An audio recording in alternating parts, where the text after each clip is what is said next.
ವೀಕ್ಷಕರೇ, ಇಡೀ ಭಾರತವೇ ಈಗ ರಾಮ ಮಂದಿರದ ಉದ್ಘಾಟನೆಯತ್ತ ತನ್ನ ದೃಷ್ಟಿಯನ್ನ ನೆಟ್ಟಿದೆ. ಆದ್ರೆ ಇಲ್ಲಿ ರಾಮ ಮಂದಿರವನ್ನು ಕಟ್ಟುವಾಗ ಎದುರಾದಂತ ಅಚ್ಚರಿಗಳೇನು? ಸ್ವತಃ ನಾಸಾದವರ ರಾಮ ಮಂದಿರದ ಈ ಒಂದು ವಿಸ್ಮಯವನ್ನ ಕಂಡು ಬೆರಗಾಗಿದ್ಯಾಕೆ? ವೀಕ್ಷಕರೇ, ಈ ಬಗ್ಗೆ ಗೊತ್ತಾದರೆ ನೀವು ಕೂಡ ಅಚ್ಚರಿಯನ್ನ ಪಡೋದು ಖಚಿತ. ನೀವೊಬ್ಬ ಹಿಂದೂ ಎಂಬ ಹೆಮ್ಮೆಯನ್ನ ಹೆಚ್ಚಿಸುವಂತ ಈ ರಾಮ ಮಂದಿರದ ಕುರಿತಾದಂತ ಕೆಲವು ರೋಚಕ ಸಂಗತಿಗಳ ಬಗ್ಗೆ ಇವತ್ತಿನ ಈ ಒಂದು ವಿಡಿಯೋದಲ್ಲಿ ಈ ಮುಂದೆ ತಿಳಿತಾ ಹೋಗೋಣ. ಬನ್ನಿ ವೀಕ್ಷಕರೇ.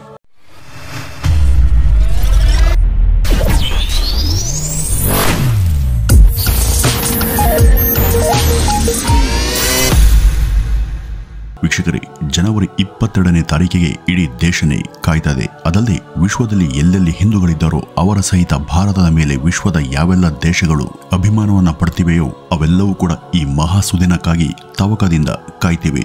ಜನವರಿ 22ನೇ ತಾರೀಕು ಇಲ್ಲಿ ಪ್ರತಿ ಹಿಂದೂಗಳ ಉಸಿರಾದಂಥ ಮರ್ಯಾದಾ ಪುರುಷೋತ್ತಮ ಶ್ರೀರಾಮನ ವಿಗ್ರಹವು ಪ್ರಾಣ ಪ್ರತಿಷ್ಠೆಯಾಗಲಿದೆ.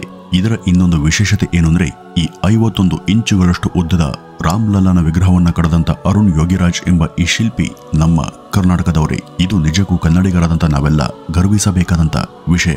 ಅದರ ದರ್ಶನ ಹಾಗೂ ಪೂಜೆಗಾಗಿ ಇಡೀ ದೇಶದ ಹಿಂದೂಗಳೆಲ್ಲ ಕಾದಿದ್ದಾರೆ. ಜನವರಿ 22ರಿಂದ ಈ ರಾಮ ಮಂದಿರದ ಎಲ್ಲ 44 ದ್ವಾರಗಳು ಕೂಡ ಸದಾ ಅದರ ಭಕ್ತರಿಗಾಗಿ ಇನ್ನೂ ತೆರೆದೇ ಇರ್ತವೆ. ಈ ರಾಮ ಮಂದಿರ 3 ಅಂತಸ್ತುಗಳ ಮಹಾಮಂದಿರವಾಗಿದ್ದು ಇದಕ್ಕಾಗಿ 392 ಕಂಬಗಳನ್ನ ಕಡೆದು ಸುತ್ತಲೂ ನಿಲ್ಲಿಸಲಾಗಿದೆ. ಇದರ ನಿರ್ಮಾಣ ಕಾರ್ಯಕ್ಕೆ ಅಮೆರಿಕದ ನುರಿತ ತಜ್ಞರ ತಂಡವನ್ನ ಕರೆಸಲಾಗಿತ್ತು. ಅದರಲ್ಲಿ ನಾಸಾದ ಕೆಲ ವಿಜ್ಞಾನಿಗಳು ಕೂಡ ಇದ್ರು. ಈ ಮಂದಿರದ ರಚನೆಯ ಸಮಯದಲ್ಲಿ ಅವರು ಕೆಲ ಮಹತ್ತರವೆನಿಸುವಂತ ಸಂಗತಿಗಳಿಗೆ ಸಾಕ್ಷಿಯಾಗಿದ್ದಾರೆ. ಈ ಮಂದಿರವನ್ನ ಕಟ್ಟುವಾಗ ಅಲ್ಲಿ ಅವರಿಗೆ ಸಿಕ್ಕಂತ ವಿಸ್ಮಯಕಾರಿ ವಸ್ತುವೊಂದು ಅವರ ಗಮನವನ್ನ ಸೆಳೆದಿತ್ತು. ನಾಸಾದವರೇ ಇದನ್ನ ನೋಡಿ ದಂಗಾಗಿದ್ರು. ಈ ಒಂದು ವಿಷಯ ತಿಳಿದಂತ ಭಾರತ ಸರ್ಕಾರ ಅದರ ಪರಿಶೋಧಕ್ಕಾಗಿ ಒಂದು ತಂಡವನ್ನ ರಚನೆ ಮಾಡಿತ್ತು. ಈ ತಂಡ ಹಾಗೂ ನಾಸಾದ ತಜ್ಞರೆಲ್ಲ ಸೇರಿ ಅಲ್ಲಿ ಅವರಿಗೆ ಸಿಕ್ಕಂತ ವಿಚಿತ್ರ ವಸ್ತುಗಳನ್ನ ಅಧ್ಯಯನ ಮಾಡೋದಕ್ಕೆ ತೊಡಗಿದ್ರು. ಈ ಮಂದಿರದ ಸ್ಟಡಿಗಾಗಿ ಅಮೆರಿಕದ ತಜ್ಞರಾದಂಥ ಥಾಮಸ್ ಎಂಬಾತ ಅಲ್ಲಿಗೆ ಬಂದಿದ್ದ. ಮನೋಹರವಾದಂಥ ಮಂದಿರ ಹಾಗೂ ಅದರ ಆಕರ್ಷಕ ಸ್ವರೂಪ ಅವನ ಮನಸೋರೆಯನ್ನ ಮಾಡಿತ್ತು. ಈ ಗುಂಗಿನಲ್ಲಿ ಅವನು ಕಳೆದು ಹೋಗಿಬಿಡ್ತಿದ್ದೇನು. ಆದರೆ ಇದೆಲ್ಲದರ ನಡುವೆ ಅವನಿಗೆ ಅಲ್ಲೊಂದು ವಿಚಿತ್ರ ಗಮನಕ್ಕೆ ಬರುತ್ತೆ. ಅದು ಆ ಮಂದಿರದ ಪಾಯದ ಸುತ್ತಲೂ ಇದ್ದಂತ ಮಣ್ಣು. ಈ ನುಣುಪಾದ ಮಣ್ಣು ಇತರ ಮಣ್ಣಿಗೆ ಹೋಲಿಸಿದ್ರೆ ಬಹಳ ಭಿನ್ನವಾಗಿತ್ತು. ಅಲ್ಲಿದ್ದ ಕೆಲಸಗಾರರಿಗೆ ಆತ ತನಗಾಗಿ ಒಂದಷ್ಟು ಆ ಮಣ್ಣನ್ನ ಸಂಗ್ರಹಿಸಿ ತರೋದಕ್ಕೆ ಆದೇಶಿಸಿದ್ದ. ಅವನು ತರೋದಕ್ಕೆ ಹೇಳಿದಂತ ವಸ್ತು ಅವರಿಗೆ ವಿಚಿತ್ರ ಅನ್ಸಿದ್ರು ಕೂಡ ಮರು ಮಾತನಾಡದೆ ಅವರು ಅವನು ಹೇಳಿದ್ದನ್ನ ಮಾಡಿದ್ರು. ಈ ಮಣ್ಣನ್ನ ಅಗೆಸಲು ಜೆಸಿಬಿಯನ್ನ ಚಾಲನೆ ಮಾಡಿ ನೆಲವನ್ನ ಅಗದಾಗ ಅಲ್ಲಿಂದ ನೀರು ಪುಟಿದು ಜಿನುಗಲು ಶುರುವಾಯಿತು. ಇದು ಕಾರಂಜಿಯಂತೆ ಮೇಲ್ಮುಖವಾಗಿ ಚಿಮ್ಮಿದಾಗ ಎಲ್ಲರೂ ಈ ನೀರು ಯಾವುದು, ಇದರ ಮೂಲ ಏನು ಅಂತ ಗಾಬರಿಯಾದ್ರು. ಮಂದಿರವನ್ನು ರಚಿಸುವಂತ ಈ ಒಂದು ಸ್ಥಳದಲ್ಲಿ ಈ ರೀತಿ ನೀರಿಂದ ಆವೃತವಾದ್ರೆ ಅಲ್ಲಿ ಮಂದಿರದ ಪಾಯವನ್ನು ಕೂರಿಸೋದು ಹೇಗೆಂತ ಅವ್ರಿಗೆ ಚಿಂತೆ ಶುರುವಾಗಿತ್ತು. ಈ ನೀರನ್ನ ಪರಿಶೀಲನೆ ಮಾಡಿದಾಗ ಇದು ಅಲ್ಲಿಯ ಸರಯೂ ನದಿಯ ನೀರು ಅಂತ ಗೊತ್ತಾಯ್ತು. ಅಂದ್ರೆ ರಾಮ ಮಂದಿರದ ಕೆಳಭಾಗದಲ್ಲೂ ಸರಯೂ ನದಿ ಹರಿಯುತ್ತೆ ಎಂಬ ಹೊಸ ವಿಷಯ ಅವ್ರಿಗೆ ಆಗ್ಲೇ ಗೊತ್ತಾಗಿದ್ದು. ಇದು ಶ್ರೀರಾಮನ ಪವಾಡವೇ ಇರಬೇಕು ಅಂತ ಅವರೆಲ್ಲ ಭಾವಿಸಿದ್ರು. ಪವಾಡವೇನೋ ಸರಿ, ಆದ್ರೆ ಈ ನೀರು ಹೀಗೇನೆ ಸತತವಾಗಿ ಉಕ್ಕಿದ್ರೆ ಅಲ್ಲಿ ಮಂದಿರ ರಚನೆಗೆ ಅದು ಅಡ್ಡಿಯಾಗುತ್ತೆ ಅಂತ ಅವರು ಆತಂಕ ಪಡ್ತಾರೆ.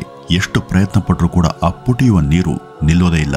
ಅವರೆಲ್ಲ ಕೂಡಲೇ ರಾಮನನ್ನ ಭಕ್ತಿಯಿಂದ ಸ್ಮರಿಸಿ ಈ ಒಂದು ಸಮಸ್ಯೆಗೆ ಪರಿಹಾರ ಕೊಡೋದಿಕ್ಕೆ ಬೇಡಿಕೊಂಡ್ರು. ನಂತರ ಪವಾಡವೋ ಎನ್ನುವ ಹಾಗೆ ಮರುದಿನ ಆ ನೀರು ಜಿನುಗೋದು ತಾಂತಾನೆ ನಿಂತು ಹೋಯಿತು. ಇದು ರಾಮನ ಕೃಪೆ ಅಲ್ಲದೆ ಬೇರೆನ್ನೇನೂ ಕೂಡ ಅಲ್ಲ ಅಂತ ಭಾವಿಸಿದಂತ ಅವರು ಮಂದಿರವನ್ನ ಕಟ್ಟೋದಿಕ್ಕೆ ಶುರು ಮಾಡಿದ್ರು. ಈಗ ಈ ಮಂದಿರದ ರಚನೆ ಕಾರ್ಯ ಮುಗ್ದಿದೆ. ಇಲ್ಲಿ ಆಕರ್ಷಕವಾದಂತ ರಾಮ ಮಂದಿರ ತಲೆ ಎತ್ತಿದೆ. ಉದ್ಘಾಟನೆ ಬಳಿಕ ಇಲ್ಲಿಗೆ ಲಕ್ಷಾಂತರ ಸಂಖ್ಯೆಯಲ್ಲಿ ದೇಶದ ಎಲ್ಲಾ ಕಡೆಯಿಂದಲೂ ಕೂಡ ಜನ ಹರಿದ್ಬರ್ತಾರೆ. ದೇಶ ವಿದೇಶಗಳಿಂದಲೂ ಕೂಡ ಜನ ಇಲ್ಲಿಗೆ ಬರುವಂತ ಸಾಧ್ಯತೆ ಹೆಚ್ಚಿದೆ. ಅವ್ರಿಗಿಂತನೇ ಇಲ್ಲಿ ಸುಸಜ್ಜಿತವಾದಂಥ ಒಂದು ಹೊಸ ಏರ್ಪೋರ್ಟ್ ಅನ್ನೇ ಸರ್ಕಾರ ವ್ಯವಸ್ಥೆ ಮಾಡಿದೆ. ವಿದೇಶದಿಂದ ಬರುವಂತ ಯಾರೇ ಆಗಲಿ ಇದರ ಸಹಾಯದಿಂದ ಈ ಮಂದಿರದ ಸನಿಹವರೆಗೂ ಬರೋದಕ್ಕೆ ಈಗ ಅವಕಾಶ ಇದೆ. ಬರುವ ಎಲ್ಲರಿಗೂ ಮಂದಿರದ ದರ್ಶನ ಸುಲಭ ಆಗಲಿ ಅಂತ ಈ ರೀತಿ ವ್ಯವಸ್ಥೆಯನ್ನ ಮಾಡಿದ್ದಾರೆ. ವೀಕ್ಷಕರೇ, ಈ ಮಂದಿರದ ಈಗಿನ ಸ್ಕೆಚ್ ಹಾಗೂ ಡಿಸೈನ್ ಬಗ್ಗೆ ನಾವು ಈ ಹಿಂದಿನ ವಿಡಿಯೋದಲ್ಲಿ ಚರ್ಚೆ ಮಾಡಿದ್ವಿ. ಆದ್ರೆ ಈ ಸ್ಥಳದಲ್ಲಿ ಈ ಹಿಂದೆ ಇದ್ದ ಸಾವಿರಾರು ವರ್ಷಗಳ ಹಳೆಯ ರಾಮ ಮಂದಿರ ಹೇಗಿತ್ತು ಈ ಬಗ್ಗೆ ಹೆಚ್ಚಿನ ಜನಕ್ಕೆ ಸರಿಯಾದ ಮಾಹಿತಿ ಇರಲ್ಲ. ಈಗ ಅದ್ರ ಬಗ್ಗೆ ಇರುವಂತ ಕೆಲ ಆಸಕ್ತಿಕರ ಸಂಗತಿಗಳನ್ನ ಈ ಮುಂದೆ ತಿಳಿಯೋಣ. ವೀಕ್ಷಕರೇ, ಇಲ್ಲಿದ್ದಂತ ಹಳೆಯ ರಾಮ ಮಂದಿರ ಹೇಗಿತ್ತು ಹಾಗೂ ಇದನ್ನ ರಚಿಸಿದವರು ಯಾರು ಎಂಬ ಚರ್ಚೆ ಇವತ್ತು ನಿನ್ನೆಯದಲ್ಲ. ಅದು ಶತಮಾನಗಳಿಂದಲೂ ಕೂಡ ಇರುವಂತದ್ದೇ. ಈ ಒಂದು ಸ್ಥಳ ರಾಮ ಜನಿಸಿದ ಜಾಗ ಹಾಗೂ ಈ ಒಂದು ಸ್ಥಳ ಸನಾತನಿಗಳಿಗೆ ಒಂದು ಪರಮ ಪೂಜ್ಯ ಕ್ಷೇತ್ರ. ಇಲ್ಲಿ ರಾಮ ಜನಿಸಿದ್ದರಿಂದಲೇ ಇದನ್ನ ರಾಮ ಜನ್ಮಭೂಮಿ ಅಂತಲೂ ಕೂಡ ಕರೆಯಲಾಗುತ್ತೆ. ಪೂರ್ವ ರಾಮಾಯಣದ ಕಾಲದಲ್ಲಿ ಇದನ್ನ ಕೋಸಲ ರಾಜ್ಯ ಅಂತ ಕರೀತಾ ಇದ್ರು. ಕಾಲಾನಂತರ ಇದೇ ಅಯೋಧ್ಯೆ ಅಂತ ಹೆಸರಾಯಿತು. ಇದನ್ನ ಸಾಕೇತ್ ರಾಜ್ಯ ಅಂತನೂ ಕೂಡ ಕರೀತಾ ಇದ್ರು. ಅಯೋಧ್ಯೆ ನಮ್ಮ ದೇಶದ ಪುರಾತನ ನಗರ. ಇಲ್ಲೆಲ್ಲ ಆಗ ಹೆಚ್ಚಿನ ಸಂಖ್ಯೆಯಲ್ಲಿ ಹಿಂದೂಗಳು ಹಾಗೂ ಬೌದ್ಧರು ಇದ್ರು. ಹಿಂದೂ ಧರ್ಮದ ಭಾಗವೇ ಆದಂಥ ಬೌದ್ಧ ಧರ್ಮದ ಹಲವು ಪುರಾತನ ಅವಶೇಷಗಳು ಇವತ್ತು ಕೂಡ ಇಲ್ಲಿ ಸಿಗ್ತವೆ. ಅಯೋಧ್ಯ ನಗರಿ ದಶರಥನ ಆಳ್ವಿಕೆಯ ಸಮಯದಲ್ಲಿ ಅತ್ಯಂತ ಸಮೃದ್ಧವಾಗಿತ್ತು. ವನವಾಸವನ್ನ ಮುಗಿಸಿ ಮರಳಿ ಬಂದಂತ ರಾಮನ ಪಟ್ಟಾಲಂಕಾರದ ನಂತರ ರಾಮ ಈ ಒಂದು ಸ್ಥಳವನ್ನ ಬಹುಕಾಲದವರೆಗೂ ಆಳಿದ್ದ. ನಂತರ ಆತನ ಜಲ ಸಮಾಧಿಯ ಬಳಿಕ ಅವನ ಮಗ ಕುಶ ಇದನ್ನ ಪರಿಪಾಲಿಸಿ ಅಯೋಧ್ಯ ನಗರಿಯನ್ನ ಮರುಸ್ಥಾಪನೆಯನ್ನ ಮಾಡಿದ್ದ. ನಂತರ ಶ್ರೀರಾಮನ ವಂಶಿಕನಾದಂಥ ಬೃಹದ್ಬಲನ ಆಳ್ವಿಕೆಗೆ ಈ ಒಂದು ನಗರ ಒಳಪಡುತ್ತೆ. ಈ ಬೃಹದ್ಬಲನೆಂಬುವನ ಉಲ್ಲೇಖ ಮಹಾಭಾರತದಲ್ಲೂ ಕೂಡ ಬರುತ್ತೆ. ಈತ ಮಹಾಭಾರತದ ಕುರುಕ್ಷೇತ್ರ ಯುದ್ಧದಲ್ಲಿ ಕೌರವನ ಪಕ್ಷ ವಹಿಸಿ ಅಭಿಮನ್ಯುವಿನಿಂದ ಹತನಾಗ್ತಾನೆ. ಈ ಸ್ಥಳದಲ್ಲಿ ರಾಮ ಕಣ್ಮರೆಯಾದರೂ ಕೂಡ ರಾಮ ಮಂದಿರ ಹಾಗೂ ಅದರ ಕುರುಹು ಮಾತ್ರ ಇವತ್ತಿಗೂ ಇದೆ. ಮಹಾಭಾರತದ ಸಮಯದಲ್ಲಿ ಬೃಹದ್ಬಲ ಮರಣಿಸಿದ ಬಳಿಕ ಅಯೋಧ್ಯ ನಗರ ಪಾಲಕರಿಲ್ಲದೆ ಅನಾಥವಾಗುತ್ತೆ. ಖಾಲಿ ಬಿದ್ದಂತ ಈ ಒಂದು ಸ್ಥಳವನ್ನ ಮುಂದೆ ಯಾರು ಕೂಡ ನೋಡ್ಕೊಳ್ಳೋದಿಲ್ಲ. ಮುಂದಿನ ಹಲವು ಶತಮಾನದವರೆಗೂ ಕೂಡ ಯಾರ ಒಡೆತನಕ್ಕೂ ಬಾರದಂತ ಇದು ನಿಧಾನವಾಗಿ ಶಿಥಿಲಾವಸ್ಥೆಗೆ ಜಾರುತ್ತೆ. ಕೆಲವು ಉಲ್ಲೇಖಗಳ ಪ್ರಕಾರ ಕ್ರಿಸ್ತಪೂರ್ವ 100ರ ಸಮಯದಲ್ಲಿ ಒಮ್ಮೆ ರಾಜ ವಿಕ್ರಮಾದಿತ್ಯ ಈ ಒಂದು ಸ್ಥಳವನ್ನು ಅಕಸ್ಮಾತಾಗಿ ಗಮನಿಸಿದ್ದ. ಈ ರಾಜ ವಿಕ್ರಮಾದಿತ್ಯ ಜೀವಿಸಿದಂತ ಕಾಲಮಾನದ ಬಗ್ಗೆ ಚರಿತ್ರಕಾರರಲ್ಲಿ ಒಮ್ಮತ ಅಭಿಪ್ರಾಯಗಳಿಲ್ಲ. ಈತನ ಬಗ್ಗೆ ಹಲವು ಥಿಯರಿಗಳಿವೆ.